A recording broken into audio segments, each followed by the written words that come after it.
Hello दोस्तों, आज हम स्टार्ट करने वाले हैं स्टैटिस्टिक्स।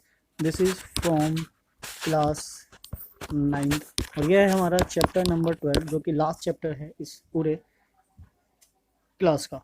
अभी तक 11 चैप्टर हम कवर कर चुके हैं, सारे एक्सरसाइज कवर किए हैं, हमने सारे चैप्टर्स कवर किए हैं और काफ़ी अच्छे तरीके से किया है।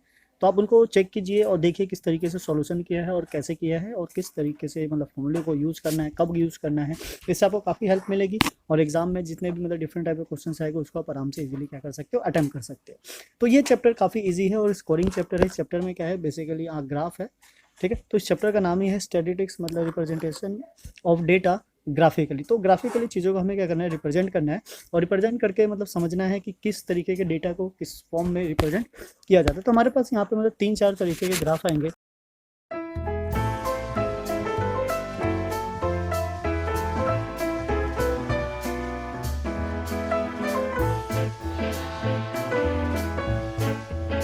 First bar graph, then histogram, frequency polygon,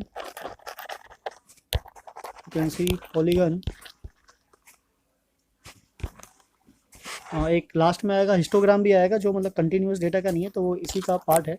तो 3 तरीके के बेसिकली हमारे पास ग्राफ है, उन ग्राफ को समझना है और देखना है किस तरीके से क्वेश्चन को सॉल्व किया जाता है, मतलब ग्राफ को बनाना है। तो ये काफ़ी बढ़िया चैप्टर है, इसमें आपके हमेशा फुल मार्क्स आएंगे।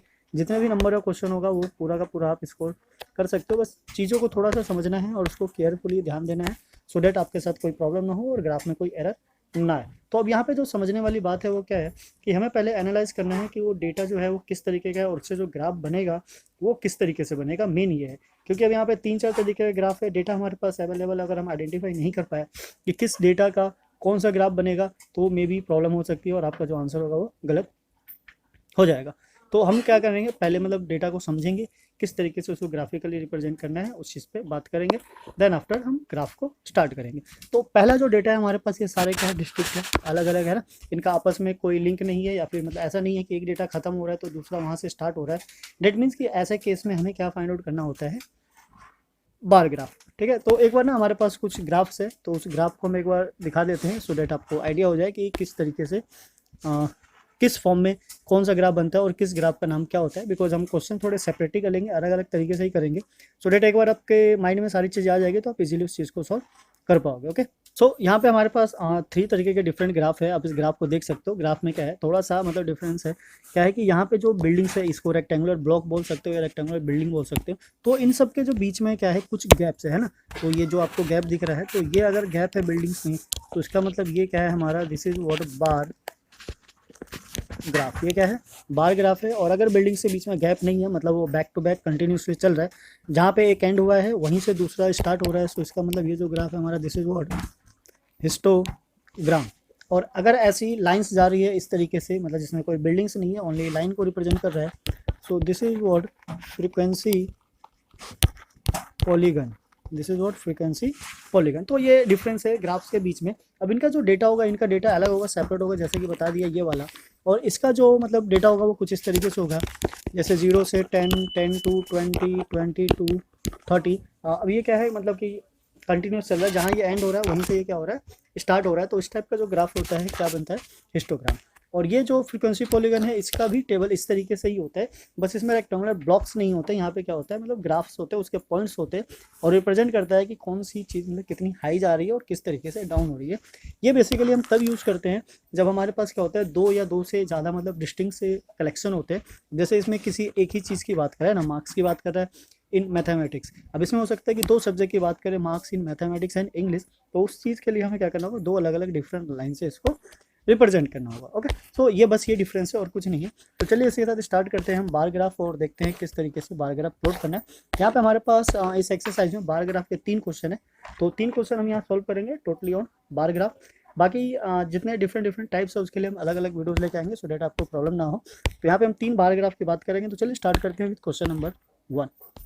A survey conducted by an organization for the cause of a illness of and death among the women between the ages of 15 to 44 worldwide found in the following figures. तो हमारे पास ये figure बने हुए हैं, उस figure के अंदर हमारे पास कुछ डेटा है। डेटा कुछ इस तरीके से है, reproductive health condition 31.8%, neuropsychiatric condition 25.4%, injuries 12.4%, cardiovascular condition 4.3%, respiratory condition 4.1%, other causes 22%। तो यहाँ पे हमारे पास पहले क्या करना है, represent this information above the graphically. तो यहाँ पे मेंशन नहीं है कि किस ग्राफ को प्लॉट करना है, ग्राफिकली प्लॉट करना है, बस ये बता दिया है।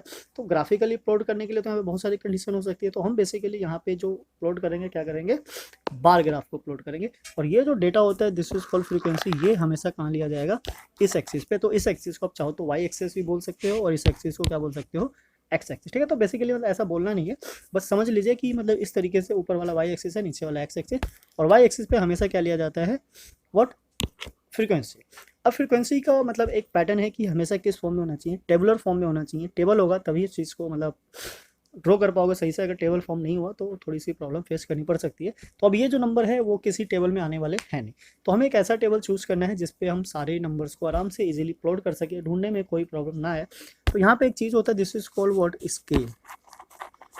ठीक है, स्केल क्या होता है, 1 unit, this is what 1 unit. 1 unit का मतलब है ये जो एक लेंथ है ना, इस एक लेंथ को हम क्या बोलेंगे, 1 यूनिट। तो यहाँ जो 1 यूनिट लेना है, दिस इज व्हाट 5%। बात कैसे कर रहा है, 5% की। डेट मीन्स कि यहाँ जो हमारा टेबल बनेगा किसका बनेगा, 5 का टेबल बनेगा। तो यहाँ से हम एक लाइन ड्रॉ कर लेते हैं सीधी स्ट्रेट।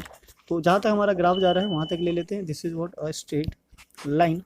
नाउ फिर एक हम यहाँ ले लेते हैं, दिस इज अनदर लाइन। आप स्केल से बनाना सो डेट आपकी लाइन एग्जैक्ट सीरीज है। हम यहाँ पे मतलब ऐसे रैंडमली बना रहे हैं सो डेट आपको समझ में आ जाए। ये स्केल से तो नहीं है, पर फिर भी इतना होगा कि आपको क्लियरली समझ में आ जाएगा।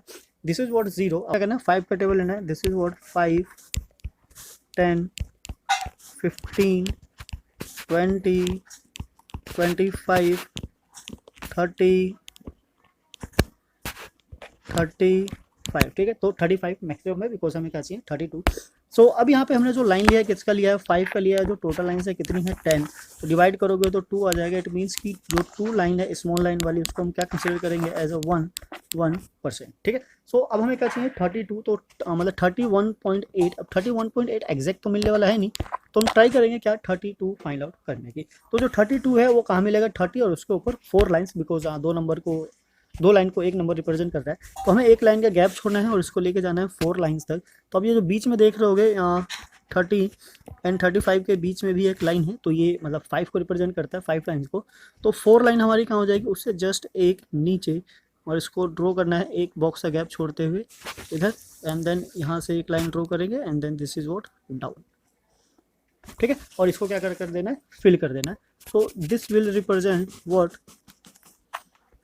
ये हमारा रिप्रेजेंट करता है फर्स्ट को। फर्स्ट क्या है, इसको ले लेते हैं, this is suppose what A, capital A. तो ये हमारा क्या है, ए। ठीक है, it means reproductive health condition. Now similarly क्या करना है, हमें एक और लाइन का गैप छोड़ना है। एक और लाइन का गैप छोड़ेंगे और दूसरी बिल्डिंग लेंगे।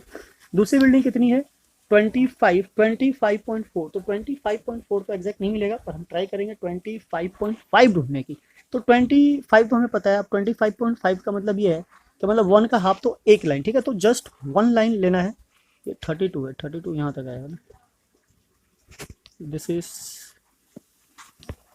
32। ठीक है, ये हो गया हमारा 32। सो 25 एंड 1, सो 25 एंड 1 जस्ट यहाँ से लाइन ड्रॉ करेंगे, this is what 1 and the second building is this. तो सेकेंड बिल्डिंग को हम कैलकुलेट कर लेते हैं, दिस इज व्हाट बी। आप इसको कलर कर लेना या पेंसिल से पूरा शेड कर लेना, ये काफ़ी अट्रैक्टिव लगेगा। This is what point B. ये क्या हमारा न्यूरोसाइकेट्रिक कंडीशन, ये हो गया हमारा बी। अब सी पे चलते हैं। तो सी के लिए फिर से एक लाइन का गैप छोड़ेंगे, और सी क्या है 12.5। तो 12 यानी कि 10 तो पूरा, 12 के लिए 2 लाइन, और 0.4 यानी कि 0.5 ढूंढेंगे हम। तो उसके लिए क्या हो जाएगी 5 लाइन। तो 10 के बाद 5 लाइन अगर हम देखें तो 10 के बाद 5 लाइन हमारी यहाँ है। तो this is the condition C, this is C what neuro injuries. तो ये क्या हमारा इंजरीज को रिप्रेजेंट करता है। So this is what point C. Now come to the point D E F, mark कर लेते हैं। D is a cardiovascular condition. तो फिर से एक लाइन का गैप छोड़ेंगे, और दिस इज व्हाट 4.3। सो इसको मतलब 4.5 कंसिडर कर लेते हैं। तो 4 के लिए कितनी लाइन हो गई हमारी, 8 और 9। तो 9 लाइन को हम काउंट करेंगे। सो 4 9, तो यहाँ से हमारा 9 कहाँ से हो जाएगा, यानी कि जस्ट 5 से एक नीचे, क्योंकि 10वीं लाइन होते के साथ ही वो 5 हो जाएगा, तो ये बस एक नीचे आएगा। सो this will be what condition of part D. और डी की जो कंडीशन थी, डी की कंडीशन क्या थी, कार्डियो वेस्कुलर कंडीशन। 5 क्या हमारा रेस्पिरेटरी कंडीशन, रेस्पिरेटरी कितना है 4.1, तो इसको हम बस 4 ही लेंगे, 0.1 का तो कोई लेना देना है नहीं, हिसाब है नहीं, तो उसके लिए कितना काउंट करेंगे हम 8, तो इससे बस एक नीचे। So this is what 4.1, so this will be what E, right. Now come to the last क्या है 22, this is F other causes. तो अदर कॉजेज में हम 22 जाएंगे, और 22 हमें एग्जैक्टली मिल जाएगा 20 के बाद 2, और 2 के लिए कितने लाइन काउंट करनी पड़ेगी 4। सो 20 के बाद अगर आप 4 लाइन को काउंट करोगे तो ये आपको मिलेगा इधर। सो this is what last other causes be like this. So this is the last one. अब इसको आप क्या कर लो, शेड कर लो, तो ये हमारी क्या आ गई last condition, this is what condition F, right? So this is the representation of bar graph of the given data. अब चाहो तो स्केल को यहाँ लिख सकते हो, this is what scale is what 1 unit, this is equals to 5%, right. तो ये रिप्रेजेंट करता है किसको, ग्राफ को। अब उससे रिलेटेड कुछ कंडीशंस हमारे पास गिवन है, मतलब कुछ क्वेश्चंस पूछे गए हैं, तो चलिए उन क्वेश्चन का ट्राई करते हैं आंसर करने का। फर्स्ट तो हमारा क्या था, मतलब ग्राफ बनाना था। सेकेंड है which condition is major cause of the women's ill health and death worldwide. तो जो सबसे ऊंची वाली बिल्डिंग होगी, यानी कि जो सबसे हाईएस्ट रेक्टेंगल होगा वही हमारा होगा, और हाईएस्ट रेक्टेंगल क्या हमारा फर्स्ट A1, और A1 का क्या है रिप्रोडक्टिव हेल्थ कंडीशन। तो जो सेकंड का आंसर होगा हमारा क्या हो जाएगा, रिप्रोडक्टिव हेल्थ कंडीशन। तो आप चाहो तो यहाँ पे लिख सकते हो, this is what point second, है ना। पॉइंट 1 तो हमारा क्या हो गया, ग्राफ हो गया। पॉइंट 2 क्या हो जाएगा, this is what reproductive health condition, right. So this will be the answer of second. So third point भी पूछा हुआ है, थर्ड क्या पूछा हुआ है, थर्ड है हमारा, चलते हैं थर्ड पे। Third is what try to find out with the help of your teacher any 2 factor which play a major role of the cause second. तो जो सेकेंड कोज है उसका जो मेजर रोल है वो क्या है, मतलब कौन कौन सी ऐसी चीज़ें हैं जिससे ये ज़्यादा प्रॉब्लम क्रिएट होती है। तो 2 चीज़ें डिस्कस करनी है, तो मे भी हो सकता है लैक ऑफ, मतलब कमी से, lack of medical facility. Medical facility यानी कि आप थोड़ा गांव देहात साइड चले जाओ तो वहाँ पे इतनी मेडिकल फैसिलिटी नहीं होती है, तो उस वजह से भी ये कॉजेस हो सकता है, तो हम कुछ कह नहीं सकते यहाँ पे। दूसरा है लैक ऑफ करेक्ट नॉलेज। तो this is what lack of correct knowledge, यानी कि अगर लोगों को सही नॉलेज ना हो तो भी इसकी वजह से हो सकता है। और अगर सही तरीके से ट्रीटमेंट ना कराया जाए तो ट्रीटमेंट भी एक रीज़न हो सकता है कि जिसकी वजह से ये प्रॉब्लम ज़्यादा हो जाती है। तो किसी भी चीज़ का आपको सही नॉलेज होना चाहिए, और उसका सही से अगर इलाज ना करवाओ तो काफ़ी प्रॉब्लम्स क्रिएट हो सकती है, जिसकी वजह से ये डेथ कॉजेज भी आ सकता है, ठीक है। सो दिस इज़ द मतलब answer of first part, first question. तो फर्स्ट क्वेश्चन तो बेसिकली मेजर पार्ट हमारा ग्राफ है, बाकी छोटे मोटे उस ग्राफ से ही रिलेटेड क्वेश्चन पूछे जाते हैं, बाहर से नहीं पूछे जाते। तो इसका आप थोड़ा सा अगर ख्याल रखोगे तो आपका काम आराम से इजीली हो जाएगा। तो now come to the next हमारा, इसमें चाहो तो आप नाम भी लिख सकते हो, हमारे पास स्पेस की थोड़ी सी कमी थी इसलिए हमने इसको ABCD ले लिया और इसको हमने प्लॉट कर लिया। बाकी आपकी चॉइस, आप जैसे चाहो उसको कर सकते हो। So now come to the question number second. Question number second is what there is a graph, मतलब table is what the following data on the number of girls per 1000 boys in the different section of Indian society is given below. तो section जो society है, यानी कि SC ST SC non SC ST, backward district, non backward district, rural और urban. तो यहाँ पे कुछ हमारे पास कंडीशन है जिसके बिहाफ पे क्या करना है, ग्राफ प्लॉट करना है, एंड देन उनके कुछ आंसर है नीचे, ये रहा। पहले क्या करना है, इसका बार ग्राफ बनाना है। इसमें तो साफ से बोल दिया, in the class discussion what conclusion can be arrived at from the graph. तो ये तो बात की बात है, पहले हम ग्राफ को प्लॉट कर लेते हैं, डेटा एक बार समझ लेते हैं। ये 900 की रेंज में है, और कहाँ से स्टार्ट है 10 से, और कहाँ तक है 70 तक है। इसका मतलब यहाँ जो इंटरवल है किसका है 10 का, और जो स्टार्टिंग होगी ऑब्वियसली 900 के बाद होगी, वरना अगर हम यहाँ से लेके गए धीरे धीरे तो प्रॉब्लम हो सकती है। आप 100 का गैप लेके भी कर सकते हो, उसमें भी काम हो जाएगा, चॉइस आपकी रहेगी, आप जैसे चाहो इसको सॉल्व करना चाहो वैसे कर सकते हो। तो इधर आ जाते हैं हम, यहाँ रहा हमारा ग्राफ। इधर जो हमें लिखना होगा, दिस इज व्हाट सेक्शन है ना, यानी कि जो कास्ट वगैरह शेड्यूल है वो। और दिस इज व्हाट, यहाँ पे क्या लिखेंगे, number of girls, so this is what number of girls per 1000 जो भी लिखा हुआ है, तो थोड़ा टेढ़ा लिखा गया बिकॉज यहाँ स्क्रीन पे सीधा नहीं बनता।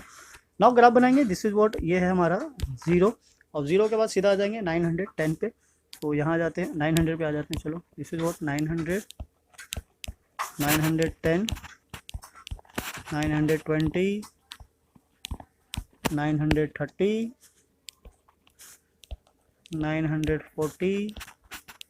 950, 960 और दिस इज 970, राइट।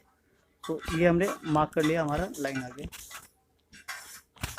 यहाँ से लाइन ड्रॉ कर लेते हैं, दिस इज स्ट्रेट लाइन, आप स्केल से ड्रॉ करोगे तो आपको साफ साफ दिख जाएगा। And now this is the other line, B line this. अब यहाँ पे एक प्रॉब्लम ये है कि हमने जो नंबर स्टार्ट किया 0 पे लिया, और जो स्टार्ट किया वो डायरेक्टली किससे किया, 900 से। तो प्रॉब्लम ये नहीं है कि 900 से किया, प्रॉब्लम ये है कि जो 900 और 0 के बीच का गैप वो 1 यूनिट है, और उसके बाद जो 10-10 का इंटरवल है वो भी 1 यूनिट है। तो ऐसा मतलब डिफरेंस नहीं होना चाहिए, उसके लिए हम यहाँ पे क्या यूज़ करते हैं, दिस इज वॉट किंग, ठीक है। इसको क्या बोलते हैं, किंग, यानी कि बहुत बड़े गैप को अगर फिल करना हो तो क्या यूज किया जाता है, इज इक्वल्स टू 10, ठीक है, गर्ल्स, ठीक है। तो 10 गर्ल्स को रिप्रेजेंट करता है क्या, 1 यूनिट। तो नाउ चलिए देखते हैं, समझते हैं किस तरीके से इसका बार ग्राफ प्लॉट होगा। तो जो पहली कंडीशन है, पहली कंडीशन में क्या क्या है, शेड्यूल कास्ट है 940, तो 940 का मतलब है एक बिल्डिंग का गैप छोड़ना है और कहाँ तक लेके जाना है, 940 तक। सो दिस इज वॉट 940, इसमें कोई प्रॉब्लम नहीं होगा क्योंकि एग्जैक्ट 10 नंबर है। आप चाहो तो इसके अंदर भी लिख सकते हो वॉट शेड्यूल कास्ट, पर इसको कलर करने में थोड़ी सी प्रॉब्लम होगी, तो आप इसको नीचे लिख के this is what schedule caste या फिर ABCD मेंशन कर देते हैं, उस चीज़ को फिल कर सकते हो। फिर इसमें क्या करना है, कलर फिल करना है, कलर कर लीजिए या पेंसिल से शेड कर लीजिए, जैसा आपको ठीक लगे। फिर एक बिल्डिंग का ब्लॉक छोड़ना है, और जो सेकंड है, सेकंड इज वॉट ST 970, तो ST में है 970 पे आइए, और वहाँ से एक रेक्टेंगुलर ब्लॉक बनाना है, be like this. So this is what 970, this is ST। Now the next is, इसको भी कलर कर लेते हैं, this is what like this, ये हो गया हमारा कलर, इसको कलर को फिल कर लिया।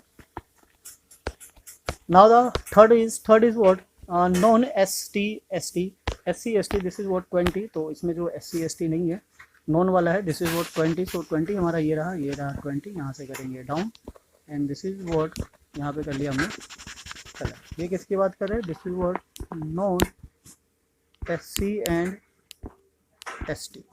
Now the third one is what, third is backward district is 950, so 950 is here, this is what 950, एक बिल्डिंग का गैप छोड़ना है, and this is what backward district, so backward district BD ले लेते हैं, तो इसको भी क्या कर देंगे, हम शेड कर देंगे। अब इसमें नंबर की प्रॉब्लम नहीं होगी क्योंकि ये एग्जैक्ट 10-10 का टेबल लेके चल रहा है। Now the next is what, next है हमारा 920, ये किस चीज़ के लिए, नॉन बैकवर्ड डिस्ट्रिक्ट 920, सो 920 ये रहा हमारा, दिस इज वॉट 920, इसको भी क्या करना है, कलर कर लेंगे। और ये क्या हमारा, this is what non backward district. Next is what, next हमारा रूरल 30, 930, सो 930 इज मीन 30 20 के ऊपर चला जाएगा, this is what 930, so this is 930, इसको भी यहाँ से कलर कर लेना है। और एक इसको रिप्रेजेंट करता है rural. Now the last is what, last is urban 910, urban है, किसको रिप्रेजेंट करता है, 910 को, तो 910 हमारा ये रहा, इसको थोड़ा सा एक्सटेंड कर लेंगे, एक का गैप छोड़ना है, सो दिस इज वॉट, इसको ले लेते हैं हम आगे, this is 910, so this is what urban, right. तो ये क्या हो गया हमारा अर्बन, ये N है।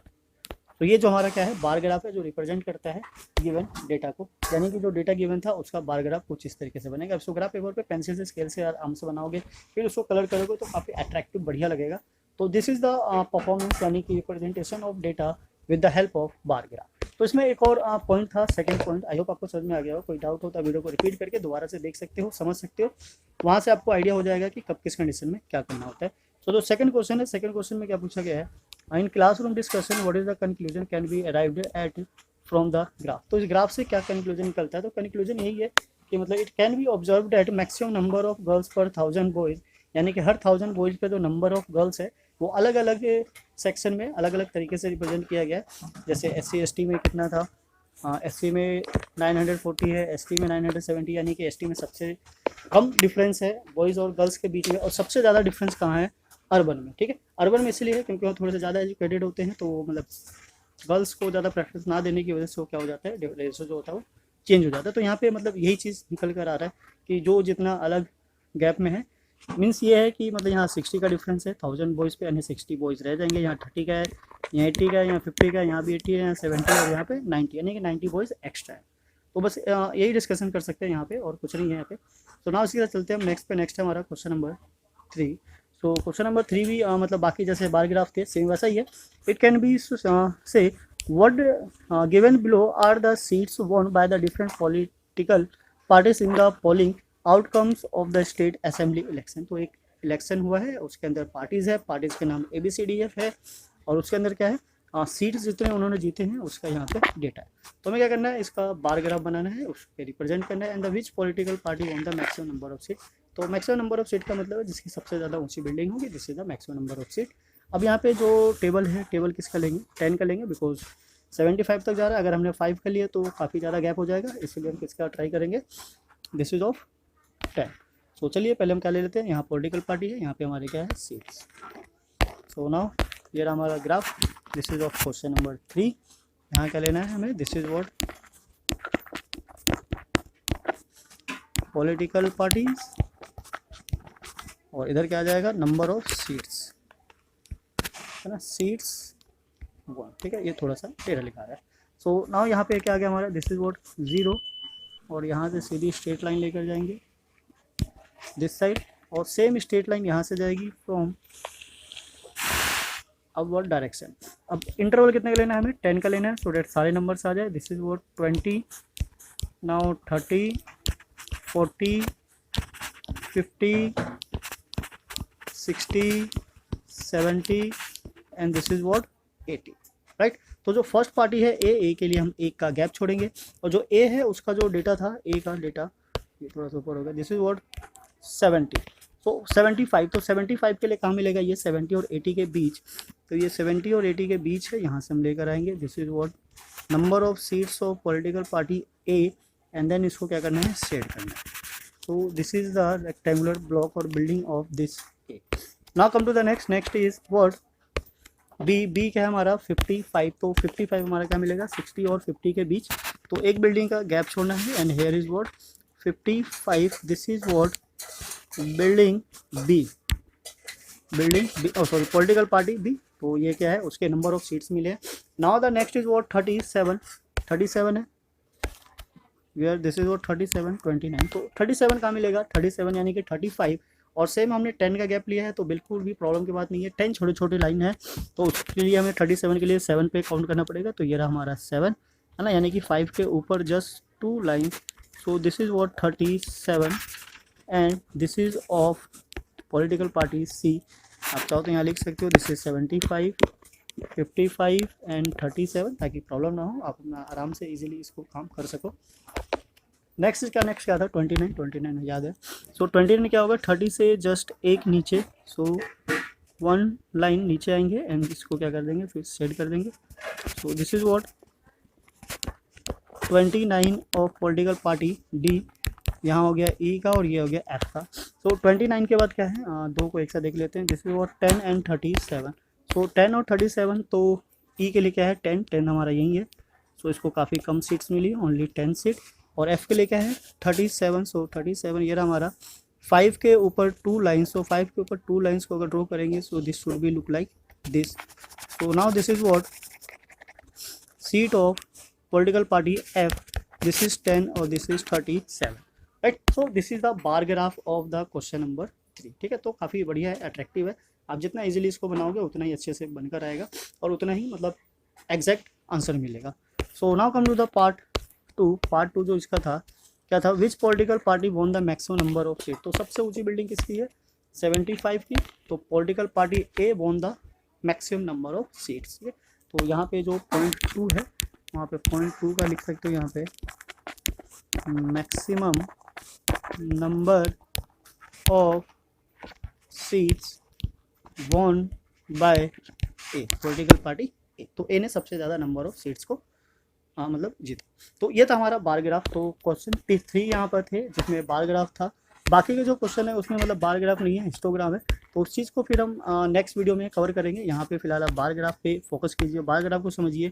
इसके और जितने भी क्वेश्चन है जैसे एग्जाम्पल्स में भी है उसको भी ट्राई कीजिए, सो डेट आपकी जो कॉन्सेप्ट है वो काफ़ी अच्छे से क्लियर हो सके। तो इसी के साथ हम फिर अलविदा लेते हैं, मिलते हैं नेक्स्ट वीडियो में नेक्स्ट क्वेश्चन के साथ। जब तक के लिए जय हिंद, जय भारत, थैंक्स फॉर वॉचिंग।